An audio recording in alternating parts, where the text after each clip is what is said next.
A long time ago, in a galaxy far, far away, we actually went to the movies. You stink! Bitch, shut up! We turned off our TVs, met in a public setting, and watched movies together. Some critics say this may be the end credits for movie theaters, but is that really the state of the industry?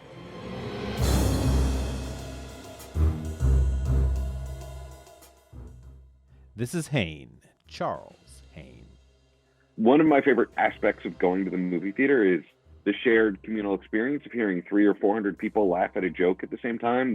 The jokes and the drama land differently when it is shared with a big group of human beings. Charles is a filmmaker, film professor, and host of the No Film School podcast.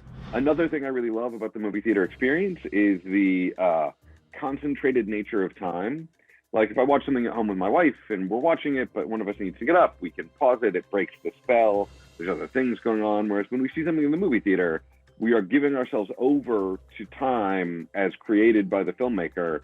Since the 90s, the theater industry has grown in revenue, but shrunk in size. The number of theaters has dropped from nearly 7,000 theaters in 1995 to just under 6,000 right before COVID hit.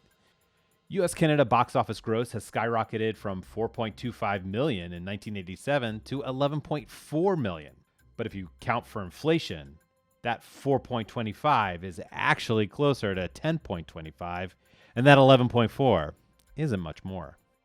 And then there was 2020.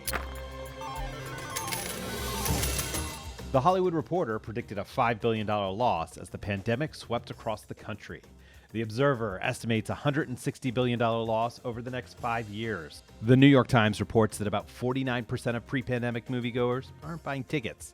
About 8% of them are lost forever. The release date for most of the big summer blockbusters, like James Bond, No Time to Die, Marvel's Black Widow, and Dune, were pushed back several times. Warner Brothers and Disney decided to skip a theatrical-only release and went directly to their streaming platform. I think it's inevitable that we're going to see more and more of that because it simplifies marketing for the studios. As opposed to having to spend, marketing is the big untalked about cost when we talk about movies. Charles says that studios have been playing around with what's called day and date release for a long time. We are always talking about they spent $100 million shooting that movie, but we're always forgetting to talk about that. Then they had to spend $100 million to market it so people would notice it. So what does that mean for us, the movie-loving public?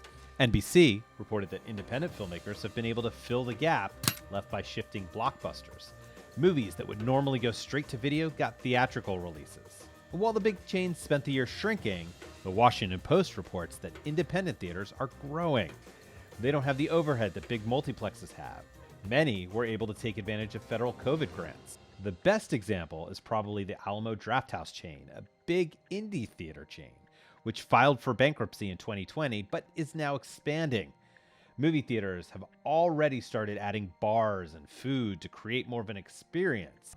That might be the only way chains can compete for our eyes and time and get us back out of the house. The New York Times story recommended that theaters focus on COVID safety. And I think one thing we're going to see a lot of as we come out of the pandemic is we're going to continue to see a lot of options for other programming showing up in theaters and working as a date night, night out, launch of an evening experience that is going to be interesting. I think especially as we see more people work from home, the desire to then have their evening's entertainment be something that takes them out of that house space is going to be even bigger. Day and date release didn't hurt Dune. It earned $40 million in its opening weekend and has surpassed $100 million. Spiderman No Way Home made $253 million domestically, $587 globally, all during its opening weekend. The third biggest opening ever, according to Variety, and it only opened in theaters. So while some may say that this looks like the end of the hero's journey for theaters, Hain thinks it's just the end of one trilogy and the beginning of a new hope. I think we're still going to be watching movies in theaters for another 100 years.